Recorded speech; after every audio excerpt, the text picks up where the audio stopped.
Hello বন্ধুরা, welcome to game plan FC. তো গত 28শে সেপ্টেম্বর অর্থাৎ গত শনিবার আইপিএল গভর্নিং কাউন্সিলের মিটিং ছিল এবং সেই মিটিংয়ে আইপিএলের বেশ কিছু রেগুলেশনস রুলস ঠিক করা হয় এবং ফাইনালি সেদিনই অর্থাৎ গত 28শে সেপ্টেম্বরই আইপিএল প্লেয়ার রেগুলেশনস বা রুলস যাই বলো না কেন 2025 থেকে 2027 অফিসিয়ালি অ্যানাউন্স করা হয় আইপিএল গভর্নিং কাউন্সিল এবং বিসিসিআই এর পক্ষ থেকে। তো সেই রেগুলেশনসগুলোরই বা সেই রুলসগুলোরই বেশ কিছু ব্যাপার নিয়ে এই ভিডিওতে তোমাদের আপডেট দেব। আমি যতটা যা বুঝতে পেরেছি সেগুলো এই ভিডিওতে শেয়ার করব এবং তোমাদের বোঝানোর চেষ্টা করব এবং সেই রেগুলেশনসগুলোর মধ্যে থেকে সেই রুলসগুলোর মধ্যে থেকে বেশ কিছু রুলস নিয়ে আমি আমার নিজস্ব থটস নিজস্ব ওপিনিয়ন এই ভিডিওতে শেয়ার করব। এবং এখানে আর একটা কথা যে প্লেয়ার রিটেনশন রেগুলেশনস বা রুলস সেই বিষয়েও কিন্তু আপডেট এই ভিডিওতে শেয়ার করব। তো এই ভিডিওটা বেশ ইন্টারেস্টিং একটা ভিডিও হতে চলেছে। এই ভিডিওটার কোনো পার্ট স্কিপ না করে একেবারে শেষ পর্যন্ত ভিডিওটা দেখতে থাকো।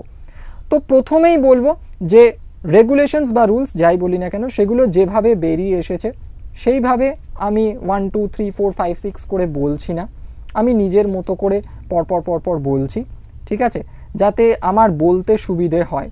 তো প্রথমেই যে রেগুলেশন বা রুলটার কথা বলবো সেটা হলো ইম্প্যাক্ট প্লেয়ার রেগুলেশন বা ইম্প্যাক্ট প্লেয়ার রুল। এই ইম্প্যাক্ট প্লেয়ার রুল কিন্তু 2025 আইপিএলেও থাকছে এবং শুধুমাত্র 2025 আইপিএল নয়, 2027 সাইকেল পর্যন্ত কিন্তু এই ইম্প্যাক্ট প্লেয়ার রেগুলেশন বা রুল কিন্তু থাকছে। অর্থাৎ আইপিএল 2025-এ তো ইম্প্যাক্ট প্লেয়ার রুল দেখতে পাবোই আমরা, 2026-এর আইপিএলে সেখানেও আমরা দেখতে পাবো এবং আইপিএল 2027-এও আমরা ইম্প্যাক্ট প্লেয়ার রুল বা রেগুলেশন সেটা দেখতে পেতে চলেছি। এবার দেখো, এই ইম্প্যাক্ট প্লেয়ার রুল ডেফিনেটলি খুব এন্টারটেনিং একটা ব্যাপার ইম্প্যাক্ট প্লেয়ারের এই রেগুলেশনটা। তবে হ্যাঁ, ইম্প্যাক্ট প্লেয়ার রুল আসার পর থেকে আইপিএলের দলগুলোর কাছে অলরাউন্ডারদের ইম্পর্টেন্স বা গুরুত্ব কিছুটা হলেও কিন্তু কমেছে বলে আমার মনে হয়।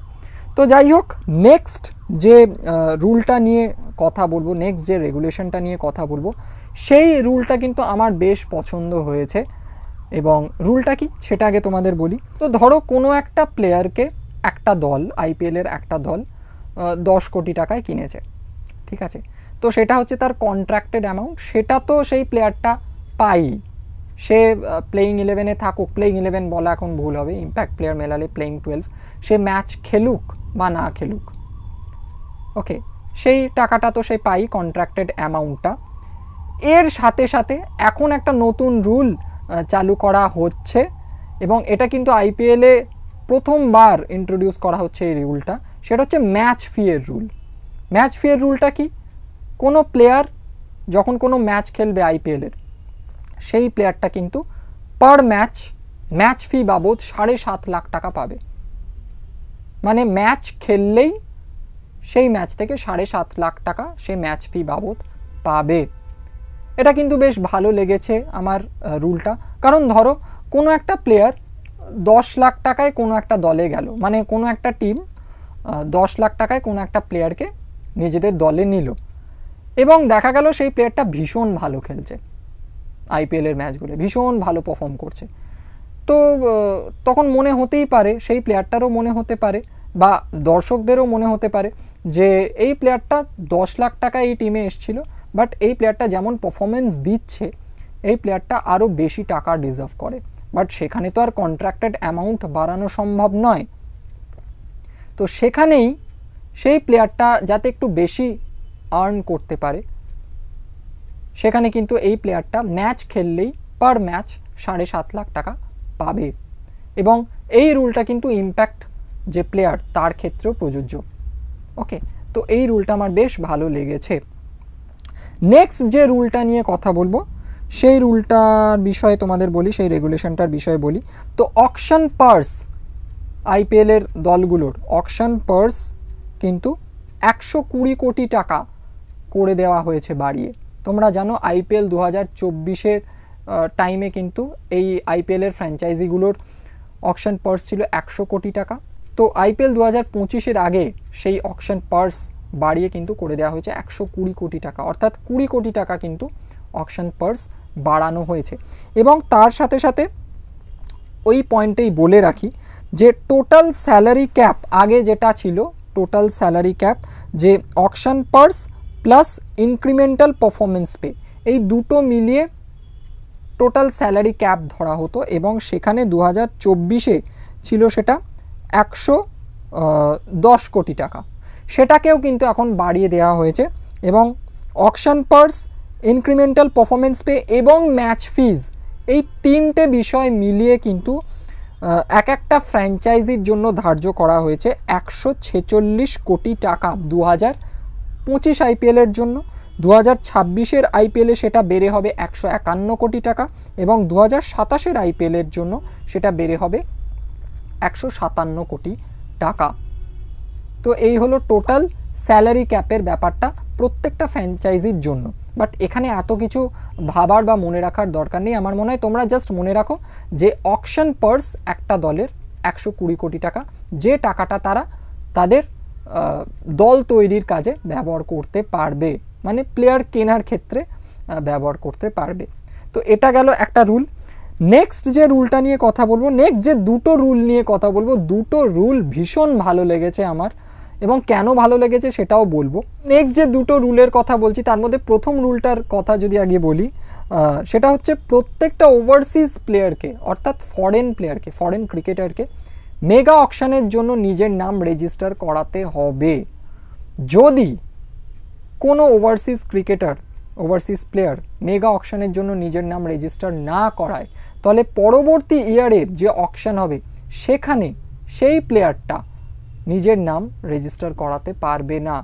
তার মানে এর থেকে বলা যায় যে নেক্সট ইয়ারের এতে তো রেজিস্টার করাতে পারবেই না অকশানে নিজের নাম, মানে নেক্সট ইয়ারের আইপিএলও সেই প্লেয়ারটা খেলতে পারবে না। এবার এই ব্যাপারটা কেন আমার ভালো লেগেছে আমি বলি। বিগত বেশ কিছু আইপিএলের অকশানে এরম দেখা গেছে যে বেশ কিছু ওভারসিজ প্লেয়ার, সবাই নয়, বেশ কিছু ওভারসিজ প্লেয়ার মেগা অকশনের জন্য নিজের নাম রেজিস্টার করায় না, বাট নেক্সট ইয়ার যখন মিনি অকশন হয় বা হচ্ছে তখন কিন্তু সেই প্লেয়ারটা নিজের নাম রেজিস্টার করাচ্ছে। এবার এটা তারা কেন করে আমি বলছি না সবাই একদম জেনে বুঝে ব্যাপারটা করে, এটা নয়, তাদের প্রবলেম থাকতেই পারে। হয়তো যে ইয়ারে মেগা অকশন হচ্ছে সেই ইয়ারে সেই পার্টিকুলার ওভারসিজ প্লেয়ারটার হয়তো কোনো সমস্যা রয়েছে, সেটা হতেই পারে। বাট কিছু কিছু প্লেয়ার কিন্তু ইন্টেনশনালিও হয়তো ব্যাপারটা করে। এবার কেন করে, এতে লাভ কি হয় তাদের? দেখো, তাদের ভাবনাটা আমি তুলে ধরছি যে মেগা অকশনের ক্ষেত্রে কী হয়, অনেক প্লেয়ার থাকে, অনেক অপশন থাকে এবং প্রত্যেকটা দলকে নিজের স্কোয়াডটাকে তৈরি করতে হয়। তো সেখানে একটা প্লেয়ার হয়তো খুব বেশি দাম নাও পেতে পারে, বাট মিনি অকশনের ক্ষেত্রে কি হয়, সেখানে প্লেয়ারের সংখ্যা কম থাকে, আইপিএলের দলগুলোর ডিম্যান্ড অনেক বেশি থাকে, মানে সোজা ভাষায় বলতে গেলে সাপ্লাই কম থাকে, ডিম্যান্ড বেশি থাকে। তো সেখানে একটা প্লেয়ারের বেশি দাম পাওয়ার সম্ভাবনাটা অনেক বেড়ে যায়।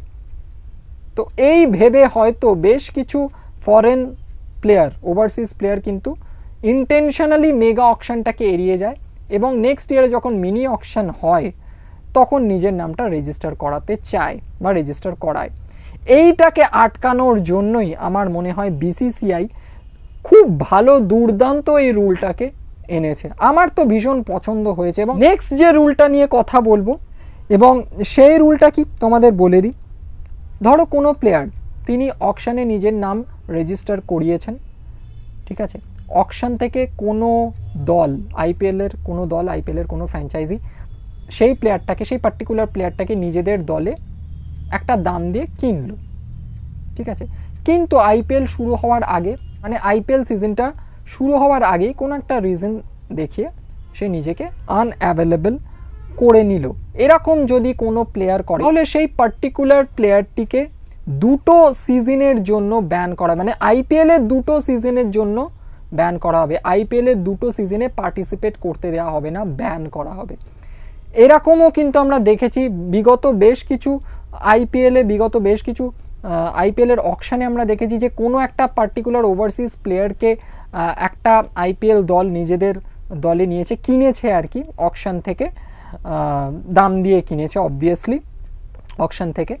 তো সেখানে কি হচ্ছে, প্লেয়ারটা দলে আসার কথা, বাট সিজন শুরু হওয়ার আগে, মানে আইপিএল শুরু হওয়ার আগে দেখা যাচ্ছে সেই প্লেয়ারটা নিজেকে আনঅ্যাভেলেবল করে দিচ্ছে। তো সেখানে কি হচ্ছে, আইপিএলের দলটা একটু তো ক্ষতিগ্রস্ত ডেফিনেটলি হচ্ছে, কারণ যে প্লেয়ারটাকে তারা অকশন থেকে নিয়েছিল ডেফিনেটলি কোনো তাদের প্ল্যান ছিল সেই প্লেয়ারটাকে নিয়ে, তো হঠাৎ করে সেই প্ল্যানটা ভেস্তে যাচ্ছে।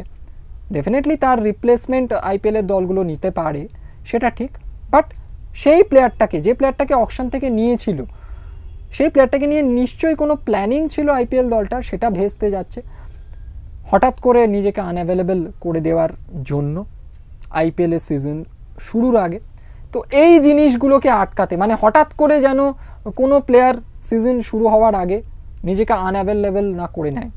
তাদেরকে ধরো কোনো দল অকশন থেকে নিল, ঠিক আছে, দাম দিয়ে নিল অকশন থেকে, এবং আইপিএল শুরু হওয়ার আগে, সিজন শুরু হওয়ার আগে সেই প্লেয়ারটাকে যদি, মানে সেই প্লেয়ারটা যদি নিজেকে আনঅ্যাভেলেবল করে দেয়, না খেলতে আসে সেই দলের হয়ে, পার্টিকুলার দলের হয়ে, তাহলে সেই প্লেয়ারকে দুটো আইপিএলের মৌসুমে খেলতে দেওয়া হবে না, তাকে ব্যান করা হবে, দুটো আইপিএলের মৌসুম থেকে পার্টিসিপেট করতে দেওয়া হবে না।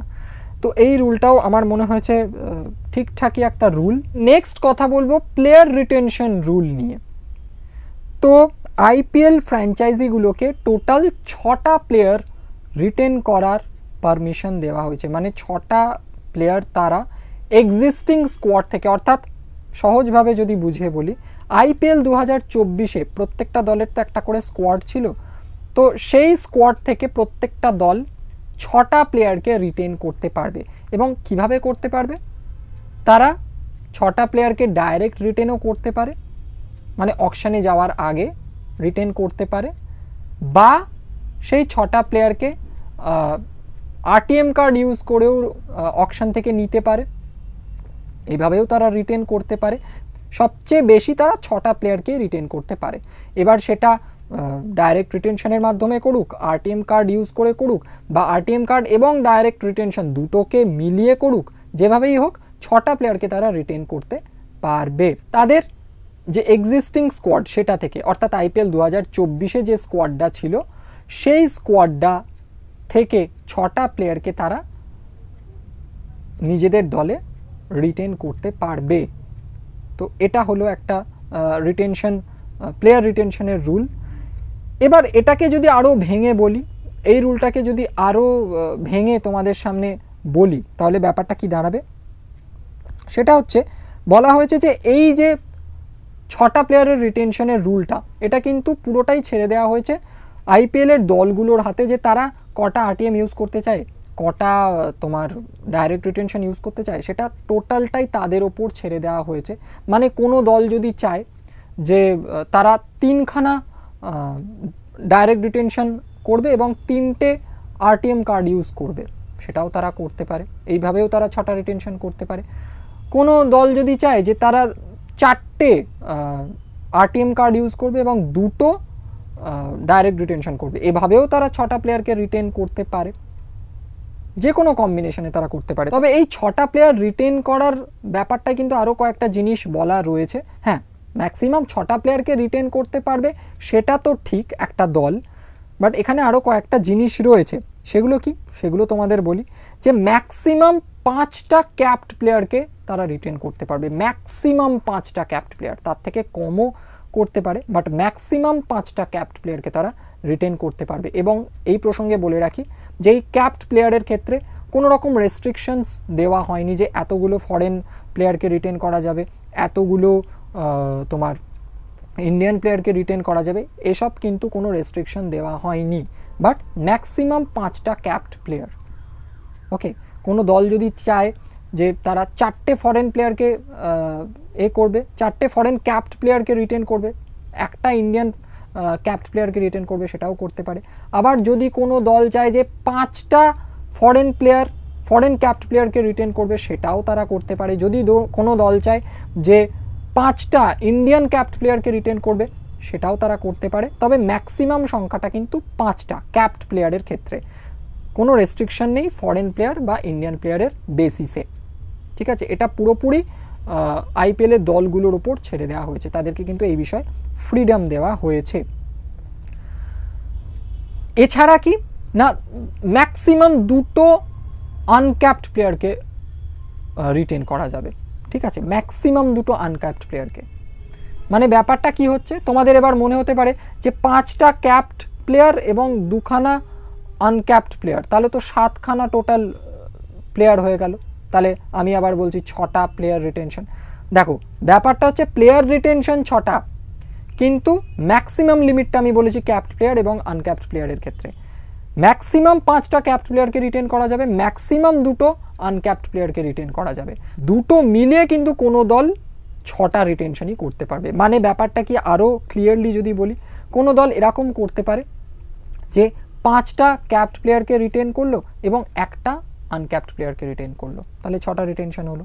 বা কোনো দল এরমও করতে পারে যে 4টে ক্যাপড প্লেয়ারকে রিটেন করলো, 2টো আনক্যাপড প্লেয়ারকে রিটেন করলো, সেটাও করতে পারে, কারণ অপশান রয়েছে 2টো, ম্যাক্সিমাম 2টো আনক্যাপড প্লেয়ারকে রিটেন করা যেতে পারে 6টা রিটেনশনের মধ্যে।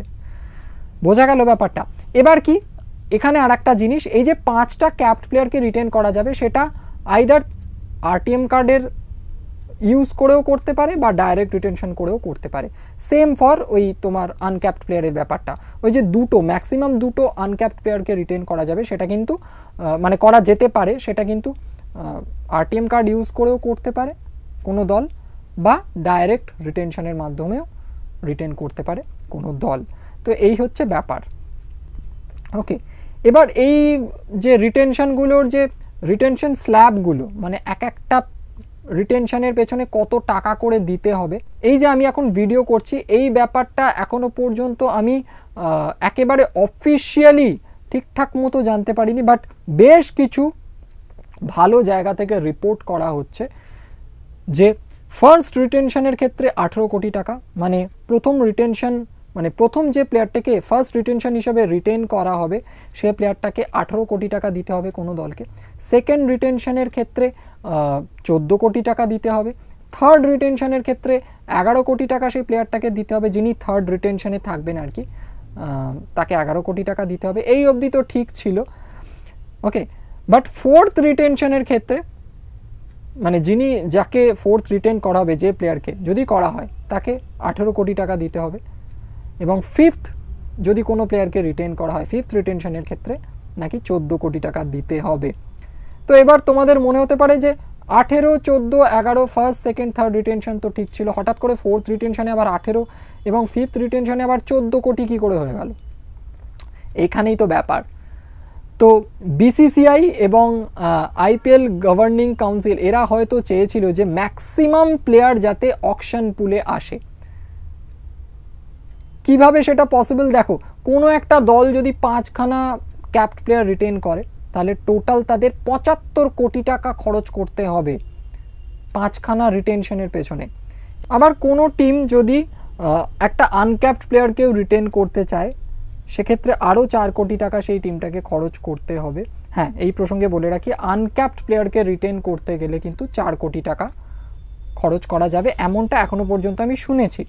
ওকে, তো টোটাল 6টা রিটেনশন যদি করে তারা ডাইরেক্ট রিটেনশন, তাহলে কিন্তু সেই টিমটাকে 79 কোটি টাকা খরচ করতে হবে। 5টা ক্যাপড প্লেয়ারের জন্য 75 কোটি টাকা টোটাল, আর একটা আনক্যাপড প্লেয়ারের জন্য 4 কোটি টাকা, টোটাল 79 কোটি টাকা। ওকে, তো 120 কোটি টাকা অকশন পার্স ধার্য করা হয়েছে এক একটা টিমের, সেখান থেকে যদি 79 কোটি টাকা ডাইরেক্ট রিটেনশনেই আগে চলে যায় তাহলে টোটাল আর পড়ে থাকছে 41 কোটি টাকা। তো সেই দলটা 41 কোটি টাকা নিয়ে অকশন টেবিলে যাবে এবং বাকি দলটা তৈরি করার ক্ষেত্রে, বাকি স্কোয়াডটা বানানোর ক্ষেত্রে কিন্তু অনেকটা চাপ হয়ে যাবে সেই দলটার। তো বিসিসিআই এখানেই একটা ব্যাপার করেছে, মানে বিসিসিআই বুঝিয়ে দিয়েছে যে তারা চায় যে ম্যাক্সিমাম প্লেয়ার যাতে অকশন পুলে আসে, তাতে কিন্তু ব্যাপারটা অনেকটা ইন্টারেস্টিং হবে। এবং কিভাবে ম্যাক্সিমাম প্লেয়ার আসতে পারে এই রুলটা দেখার পর, এই যে ফোর্থ রিটেনশন 18 কোটি হয়ে গেছে, ফিফথ রিটেনশন 14 কোটি হয়ে গেছে, আমার মনে হয় বেশ কিছু দল কিন্তু এরকম ডিসিশন নিতে পারে যে তারা 3টে প্লেয়ারকে রিটেন করবে, ক্যাপড প্লেয়ার হয়তো 18 কোটি, 14 কোটি, 11 কোটি। Fourth retention fifth retention capped প্লেয়ারে আই থিঙ্ক বেশ কিছু দলই হয়তো করবে না, এরকম ডিসিশন তারা নিতে পারে। হ্যাঁ, একটা হয়তো আনক্যাপড প্লেয়ারকে রিটেন করতে পারে 4 কোটি টাকা দিয়ে, সেটা আলাদা ব্যাপার। তো বাকিটা অবশ্যই নির্ভর করছে আইপিএলের দলগুলোর ওপর, ফ্র্যাঞ্চাইজির ওপর, যে তারা কটা প্লেয়ারকে রিটেন করবে, কি কম্বিনেশনে করবে। নেক্সট এবং লাস্ট যে রুলটা নিয়ে কথা বলবো সেটা হচ্ছে আনক্যাপড প্লেয়ার। এবার দেখো এখানে একটা জিনিস বলা হয়েছে যে একটা ক্যাপড ইন্ডিয়ান প্লেয়ারও কিন্তু আনক্যাপড ইন্ডিয়ান প্লেয়ার হতে পারেন। কখন হতে পারেন? সেই ইন্ডিয়ান প্লেয়ারটি ধরো লাস্ট 5 বছর, মানে যে ইয়ারে আইপিএল হচ্ছে সেই ইয়ারের আগে 5 বছর যদি তিনি ইন্ডিয়ার দলের হয়ে কোনো ম্যাচ না খেলেন, মানে স্টার্টিং 11-এ যদি না থাকেন, ইন্টারন্যাশনাল ক্রিকেট যদি ইন্ডিয়ার হয়ে না খেলেন, সেটা টেস্ট ম্যাচ হোক, টি20 হোক বা ওডিআই হোক, টি20 ইন্টারন্যাশনাল হোক, টেস্ট ম্যাচ হোক বা ওডিআই হোক, যদি তিনি না খেলেন অর্থাৎ স্টার্টিং 11-এ না থাকেন ইন্ডিয়ার হয়ে কোনো ইন্টারন্যাশনাল ম্যাচে, লাস্ট 5 বছরের কথা বলছি, এবং তার সাথে যদি লাস্ট 5 বছরে বিসিসিআই এর কোনো সেন্ট্রাল কন্ট্রাক্ট না থেকে থাকে, তাহলে সেই প্লেয়ারটা কিন্তু একজন আনক্যাপড ইন্ডিয়ান প্লেয়ার হবেন, আনক্যাপড প্লেয়ার হবেন। ওকে, তো সেই রকম প্লেয়ারকেও কিন্তু আনক্যাপড হিসাবে ধরা হবে এবং সেই রকম প্লেয়ারকে কিন্তু 4 কোটি টাকায় কোনো দল বা ফ্র্যাঞ্চাইজি, আইপিএলের দল বা ফ্র্যাঞ্চাইজি 4 কোটি টাকায় রিটেন করতে পারবে আনক্যাপড প্লেয়ার হিসাবে। এবং এখানে কিন্তু একটা জিনিস বলে দেওয়া রয়েছে যে এই রুলটা কিন্তু অ্যাপ্লাই হবে শুধুমাত্র ইন্ডিয়ান প্লেয়ারের ক্ষেত্রে। সুতরাং মহেন্দ্র সিং ধোনি, তাকে কিন্তু চেন্নাই সুপার কিংস অর্থাৎ সিএসকে যদি চায় 4 কোটি টাকায় অ্যাজ অ্যান আনক্যাপড প্লেয়ার তাকে রিটেন করতে পারে। অবশ্যই ধোনি যদি চান যে তিনি 4 কোটি টাকায় রিটেন হবেন, আমার মনে হয় তিনি অ্যাগ্রি হয়ে গেলেও যেতে পারেন। তো 4 কোটি টাকায় ধোনিকে কিন্তু রিটেন করা সম্ভব সিএসকের পক্ষে অ্যাজ অ্যান আনক্যাপড প্লেয়ার, এটা কিন্তু সম্ভব। তো এখানে আরও একটা কথা বলে রাখি, অনেকের মনে হতে পারে যে সুনীল নারায়ণও তো লাস্ট 5 বছর কোনো ক্রিকেট খেলেননি, মানে ইন্টারন্যাশনাল ক্রিকেট খেলেননি ওয়েস্ট ইন্ডিজ দলের হয়ে। তাদেরকে একটা কথা আবারও মনে করিয়ে দিই যে এই রুলটা কিন্তু ইন্ডিয়ান প্লেয়ারদের ক্ষেত্রে প্রযোজ্য। এই লাস্ট 5 বছরের যে রুলটা, এটা কিন্তু ইন্ডিয়ান প্লেয়ারদের ক্ষেত্রে প্রযোজ্য। ওই জন্যই কিন্তু বলা হয়েছে যে বিসিসিআই এর সাথে যদি লাস্ট 5 বছর সেন্ট্রাল কন্ট্রাক্ট না থাকে কোনো প্লেয়ারের, এবং লাস্ট 5 বছর যদি সেই প্লেয়ারটা কোনো ইন্টারন্যাশনাল ম্যাচ না খেলে থাকে টিম ইন্ডিয়ার হয়ে। ওকে, তো সুনীল নারায়ণকে কিন্তু আনক্যাপড প্লেয়ার হিসাবে কেকেআর কোনোভাবেই রিটেন করতে পারবে না। সুনীল নারায়ণকে যদি কেকেআর রিটেন করতে চায়, ক্যাপড প্লেয়ার হিসাবেই কিন্তু রিটেন করতে হবে, সেটা আরটিএম কার্ডের থ্রু হোক বা ডাইরেক্ট রিটেনশনের মাধ্যমে হোক। তো এই হলো টোটাল আইপিএল প্লেয়ার রেগুলেশনস 2025 থেকে 2027 যেগুলো অ্যানাউন্স করা হয়েছে, সেই ব্যাপারগুলো এই ভিডিওটাতে। আইপিএলের প্লেয়ার রেগুলেশনস বা রুলস 2025 টু 2027, সেই রেগুলেশনস রুলসগুলো নিয়ে কিছু কথা বললাম, সেইগুলোর ব্যাপারে আপডেট দিলাম। আইপিএল 2025-এর আগে যে প্লেয়ার রিটেনশন রুলস, সেইগুলো নিয়ে কিছু আপডেট দিলাম, সেই রুলসগুলো নিয়ে, রেগুলেশনসগুলো নিয়ে কিছু কথা বললাম। এছাড়াও সামনের নভেম্বর মাসে অর্থাৎ 2024-এরই নভেম্বরে যে মেগা অকশন আইপিএলের হতে চলেছে, সম্ভবত নভেম্বরেই হবে, তো সেই মেগা অকশন রিলেটেড কিছু রেগুলেশনস অ্যান্ড রুলস যেগুলো ঠিক হয়েছে গত 28শে সেপ্টেম্বর শনিবার আইপিএল গভর্নিং কাউন্সিলের মিটিংয়ে, সেই ব্যাপারগুলো নিয়েও একটু কথা বললাম, আপডেট দিলাম। সেই ব্যাপারগুলোকে নিয়ে আমার পক্ষে যতটা সম্ভব হয়েছে, আমি যতটা বুঝতে পেরেছি, যতটা জেনেছি ঠিকঠাক তোমাদের আপডেট দিলাম। কোনো জায়গায় যদি ভুল হয়ে গিয়ে থাকে তোমরা কমেন্ট বক্সে, এই ভিডিওটার কমেন্ট বক্সে রেকটিফাই করে দিও। তো এই ভিডিওটা এখানেই শেষ করছি। ভিডিওটা যদি ভালো লেগে থাকে অবশ্যই ভিডিওটাকে একটা লাইক করো, এই ভিডিওটাকে শেয়ার করে দিও, তোমাদের কিছু বলার থাকলে কমেন্ট বক্সে জানিও।